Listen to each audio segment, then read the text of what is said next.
I say Narcisse. Narcisse? Yeah. Narcisse? Yeah. Okay. Now I like when I say Narcisse.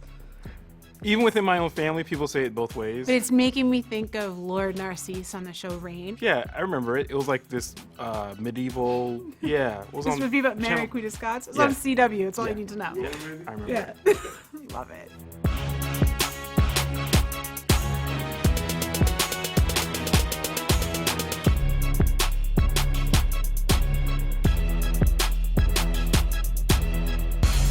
How is it going from writing about comic books to writing comic books? It's incredible. The word I've been using over and over again, talking to friends, and it's surreal. I get to put words in Captain America's mouth, and T'Chaka and T'Challa's mouth, in characters that I've loved for years. I get to contribute to the lore and the history, and it's amazing. It's a great, great feeling. How did you get the gig? So, I've been writing my comics for a long time, and I've been friends with Ta-Nehisi Coates, who writes the main Black Panther title, for a while now, and his editor, Will Moss, at Marvel, said, hey, it seems like Evan really knows his stuff. Do you think he'd want a shot at writing a Black Panther project for us? This is kind of intentionally designed to serve as an introductory kind of text to the Black Panther and the world of Wakanda. You know, you don't have to read anything beforehand. It's funny. Again, I've had a lot of friends who've been excited for me, and they're like, what should I read before reading your thing? I'm like, no, this is it. This is where you start. You can start here, and hopefully just enough nods to previously established stories that I happen to love that'll drive new readers to that stuff. Did you start to see the character in a different way now that you're kind of like in his head, so to speak? One of the things I want to do with T'Challa is that shows that he comes from a place of love. We always see Wakanda being advanced and politically fractious, intense. The first issue, I want to show his mother. We've never seen him before, his birth mother. We've never seen her before. And I want to show where Ramonda, his stepmom, his father's second wife, where she came from and how they met, and how their meeting was all about T'Challa being a little boy who needed somebody to take care of him, despite being the prince of this advanced technological kingdom. You still need that kind of nurturing. So a lot of that is driving the rest of the stuff that I'm writing, in terms of I want family to be a big part of this. Politics are obviously going to be a big part of it, but where the family stuff and the political stuff intertwine has been one of the most satisfying kind of surprises for me of writing this story. So, I mean, you mentioned the mother and the stepmother having strong women in his life. Yeah. Really influenced the character. Yeah, he doesn't exist without the support of female characters. One of the things I want to do in reimagining his origin story, the character of Nyami, who's his mother, his birth mother, I want to make her a scientist, because if we imagine T'Challa as the Black Panther that we know as a superhero, he's descended from a lineage of people who are probably warriors, strategists, politicians, all very savvy and kind of a mold of character that we know and expect given that history of the country. But T'Challa's a scientist, and I was like, where does he get his aptitude for science from? And let's make it come from his mom. I have a kid who's 7 years old. She's an avid reader, and I know she gets that from me. And I was like, let's do the same thing. It becomes like a nature versus nurture moment, carrying on your parents' legacy. And the fact that it's coming from his mom, was really meaningful for me. I was raised by a single parent, by a mom. And, without that kind of love, things would have went wrong for him. He would have been a very different kind of character. So I wanted to communicate that. And Shuri, his sister, again, we're going to be doing something different in the comics versus the movie, but she's an amazing supportive character who's a badass in her own right. In the upcoming If You're the series, Shuri is does some incredibly cool secret agent type. And I was like, yeah, I'm so happy to being able to write this character in this way and have them two have this they have a great kind of sibling rivalry, bickering brother and sister relationship, and that's been so fun to write. So it's he's a character that when I read him as a younger man, he felt very lonely to me. But now that I'm writing him, no, he's not lonely. He has all these people around him. He has a certain psychological weight with regard to the responsibilities that he has to carry. But he's not lonely. He's got people there for him. Does he push them away sometimes? Yeah, but they're there for him when he needs it.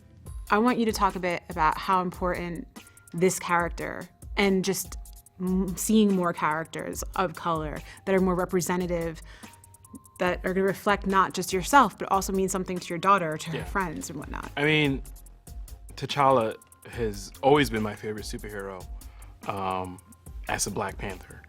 Growing up, there were Black comic book characters. I grew up reading Luke Cage comics, Black Lightning comics, other characters.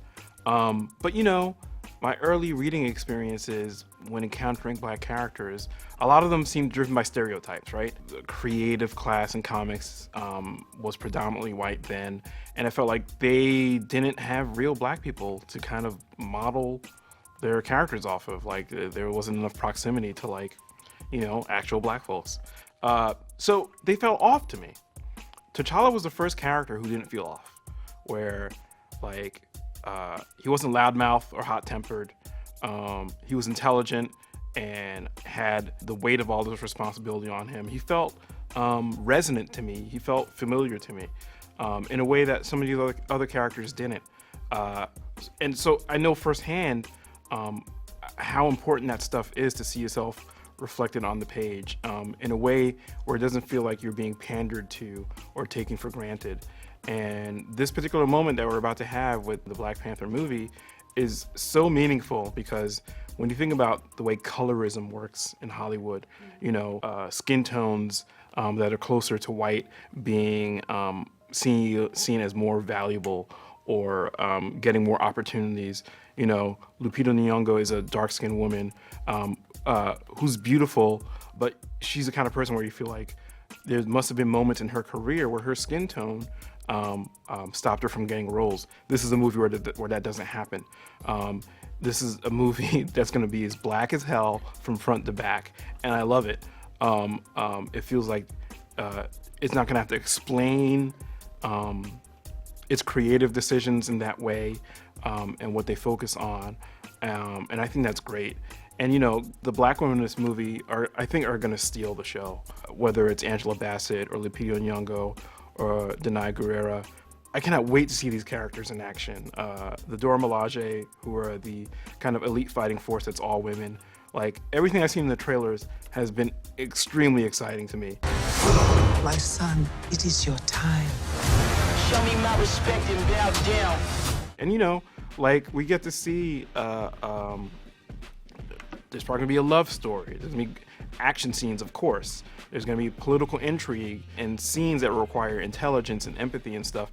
And you know, this is a range of emotions and responsibilities that Black people don't get to embody on screen often enough for my taste. So, you know, I hope this movie broadens the awareness of the possibilities that have always been there, but have kind of lying around untapped, and then they can be tapped successfully. So I'm super excited. There's a reason that people who are not like lifelong dyed-in-the-wool comic book nerds are excited for this movie. No. And that's what it is. You're the part of you that's been yearning to be represented on screen and shown as heroic or flawed or in conflict with other people. Beautiful. Yeah. Or all those things. Yeah. This movie seems like it's gonna finally be able to respond to that call from inside of a whole set of audiences. One of the things that, I mean, for myself that I'm looking forward to with Black Panther is, again, seeing that all-female army. And I get happy whenever I see anyone feel happy or excited because they're seeing themselves on screen, because I understand how that feels, and I want everybody to be able to feel like that. I want everybody to be able to feel like they can walk into a movie and something resonate with them on a personal level or feel seen. I think it's important for everyone to feel seen. There's that viral video that's been making the rounds for like the last month or so. This is what white people get to feel all the time. All the time. All the time. Since the beginning of cinema. All the time. You get to feel empowered like this and represented. And they're like, this is what y'all feel?